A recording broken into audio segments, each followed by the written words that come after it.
1.75 billion euros. That's the net profit Air France-KLM just posted for 2025. For the aviation industry, this isn't just a good year, it's a total shift in gravity. Remember 2020? The group was burning cash, grounded and surviving on state-backed loans. Fast forward today, February 19th, 2026, Ben Smith's master plan has officially hit cruising altitude. Record revenues, record margins, and a fleet renewal program that's finally paying dividends. But if you look closer at the flight data, there's some serious headwinds, specifically over at Schiphol and the maintenance hangars of KLM. Welcome to Aviation Addict. Today we're dissecting the 2025 financial results of Air France-KLM, the good, bad, and the technical. Let's talk about numbers. The group holding 33 billion in revenue last year. That's a 5% jump year on year. But the real kicker is the 1.75 billion net profit. To put that in perspective, that's 5 times higher than 2024. How did they pull it off? It's about yield management. The group carried more than 100 million passengers. While that's slightly below the 2019 peak, they are making significantly more money per seat. Load factors are hovering nearly 90%. And the transatlantic corridors are essentially printing money. And let's not forget the fuel hedge.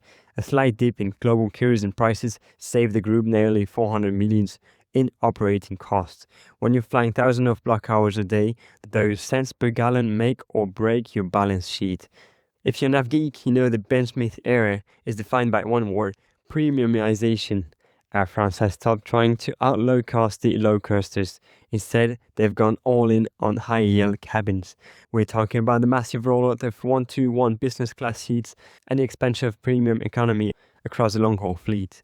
The hardware is the key. At the end of 2025, 35% of the fleet consists of new generation aircraft, the A350, the Boeing 787 and the A220. The A350-900 is the new backbone of the fleet. It's 25% more fuel efficient than the old 777. In an era of carbon taxes and high fuel volatility, having a young composite heavy fleet is a massive competitive advantage. Now let's have a look at the KLM side of the hyphen. While Air France is soaring, KLM had a challenging 2025. First, the supply chain. KLM's maintenance division has been hit hard by part shortages for the Gen X engines on the Dreamliners. This led to grounded frames and forced wet leases, which are a massive drain on margins. Second, the Amsterdam problem.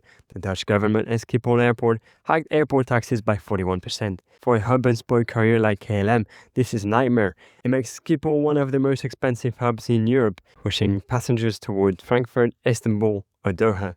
For the first time in a long time, the French side of the house is the one carrying the financial weight of the group. So, what's next for 2026? The group is looking to grow capacity by 3 to 5%.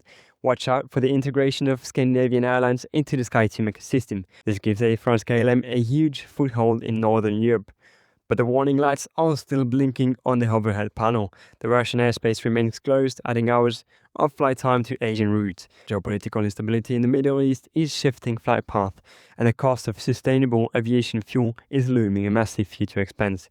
Air France-KLM is no longer the segment of Europe. It's a lean, profitable, and technologically advanced powerhouse. But can they maintain this altitude as economic headwinds pick up? That's the breakdown of 2025 record results. What do you think? Is the move to all premium the right call, or are they leaving the average traveler behind? Let me know in the comments. Don't forget to gear up that like button and subscribe to Aviation Addict for more deep dives into the world of aviation. In the meantime, blue skies and see you in the next video.